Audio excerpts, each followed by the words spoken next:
Сегодня линейки прошли по всей республике. Например, в Хангаласском районе на День знаний разрешили прийти только первоклассникам и выпускникам. Остальным рекомендовали провести классный час в онлайн-формате. В Покровской средней школе номер 2 первосентябрьскую линейку провели дважды. Отдельно для 1 А и отдельно для 1 Б. Все присутствующие были в масках, а первоклассники стояли на расстоянии в 1,5 метра друг от друга. Выпускники провели классные часы также с соблюдением социальной дистанции. В каждом кабинете, где проходил классный час, работал прибор для очистки и обеззараживания воздуха. Всего в этом году в школы района поступили 540 первоклассников. К концу учебного года должны выпуститься 272 одиннадцатиклассника. Но мы, родители, надеемся, что у нас все будет хорошо, дети будут ходить в школу, получать знания именно в очной форме, так как, конечно же, школа в очной форме никак не заменит другие формы обучения. В этом году большое внимание надо будет уделить своему самоконтролю.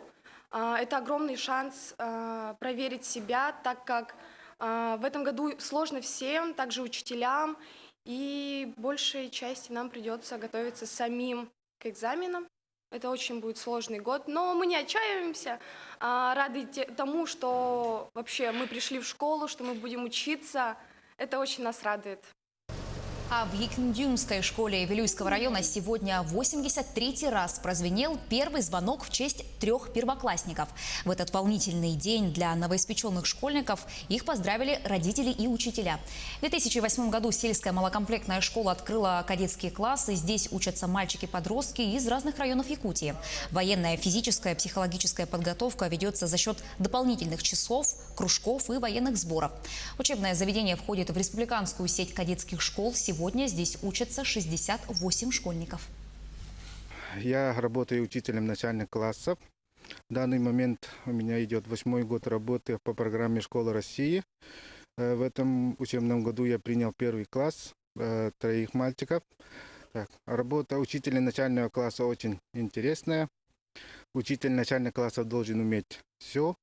Это самый творческий человек. Люблю рисовать, считаю до 100, знаю буквы. Когда стану взрослым, буду кадетом. В Якутске более 5500 детей впервые переступили школьный порог. Торжественные линейки в столице региона прошли только для учащихся первых классов. Конечно, с соблюдением всех рекомендаций Роспотребнадзора. Но даже этот факт никак не повлиял на атмосферу праздника. У меня настроение очень хорошее. А тебе мама объяснила, да, почему сегодня нужно надеть маску? Чтоб не заразиться. Есть какие у тебя средства защиты есть? Такая для рук штука. Санитайзер, вот. Да? Да, санитайзер. Что ты им будешь делать? Я налью на руки его, помажу, потом высохнет.